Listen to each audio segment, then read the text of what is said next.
मैं तो उस सारी बात को लेकर के हैरान हूँ। एक तरफ से कह रहे हैं कि इससे कोई बड़ा आय का कोई जरिया नहीं खड़ा हो पा रहा है, लेकिन उसके बावजूद हम आपसे पूछे तो अगर आय का जरिया खड़ा नहीं हो पा रहा है सेस लगाने के बाद, आपने एनवायरमेंट सेस लगा दिया, आपने दूध पर सेस लगा दिया और दूध सेस वो भी आप बिजली से ही इकट्ठा करना, और उसके बावजूद आप कह रहे हैं कि आपने सेस तो बढ़ाए बहुत। देखिए आप लघु उद्योग ऊर्जा पर जो है दो पैसे का है, मध्यम उद्योगी ऊर्जा पर वो 4 पैसे का है, बड़े उद्योगी ऊर्जा पर वो 10 पैसे का है, जो है कमर्शियल इस पर वो 10 पैसे का है, जो टेम्परेरी कनेक्शन है उस पर 2 रुपए का है, स्टोन क्रशर पर 2 रुपए का है, विद्युत वाहन चार्जिंग स्टेशन जो चार्जिंग स्टेशन है उस पर आपका 6 रुपए का है।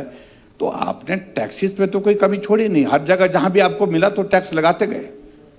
मेरा कहने का मतलब है आप इसको कंपैरिजन कर रहे हैं मंदिर के ट्रस्ट के इसके साथ।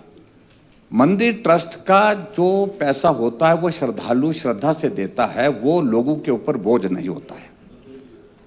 ये सीधा जो आपने जो ये टैक्सेस लगाए हैं, ये जो सेस लगाए हैं, ये सीधा लोगों के ऊपर बोझ है।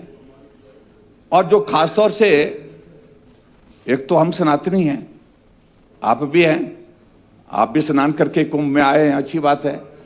थोड़ी प्रेरणा मिल रही है सनातन की तरफ, थोड़े आपके कदम बढ़ रहे हैं, अच्छी बात है।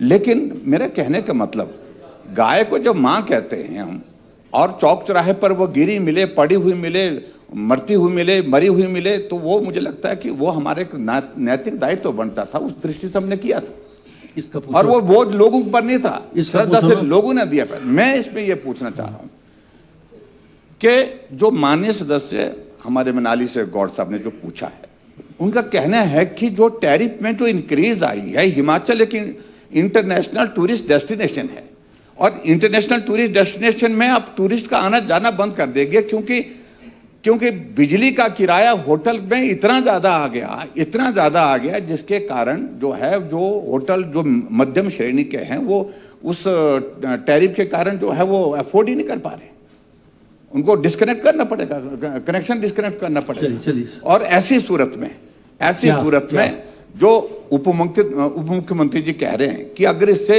रेवेन्यू जनरेट नहीं हो रहा है तो कम से कम एक इंडस्ट्री को तो छोड़ना चाहिए, जो होटल इंडस्ट्री हमारी है, होटल इंडस्ट्री जो है उस पे जो है थोड़ा रिलैक्सेशन देना चाहिए आपको। आपने तो वादा तो ये किया था, सत्ता में तो आप इसलिए आए हैं क्योंकि आपने 300 यूनिट बिजली फ्री देने के बाद आगे ठाकुर साहब नहीं, ये भी तो बात है, जुड़ी हुई है ना। तो क्या सरकार यही कहते थे 300 यूनिट बिजली फ्री देंगे, कैबिनेट की पहली बैठक में देंगे। अब ये हो गया, बड़े 2 साल की बैठक हुई, आप मेहरबानी करके बताएंगे माननीय उप मुख्यमंत्री 300 यूनिट बिजली फ्री देने का क्या हुआ उस वादे का, एक बात। और ये जो मैं पूछ रहा हूं, जब आपको रेवेन्यू जनरेट नहीं हो रहा है, पैसा नहीं आ पा रहा है, आय नहीं हो पा रही है, उस सूरत में इस बोझ को डाला क्यों है?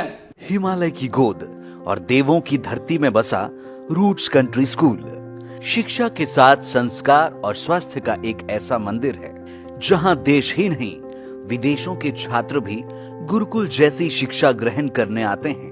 नारकंडा से 15 किलोमीटर की दूरी पर मौजूद यह शिक्षा का मंदिर कर रहा है आपका इंतजार।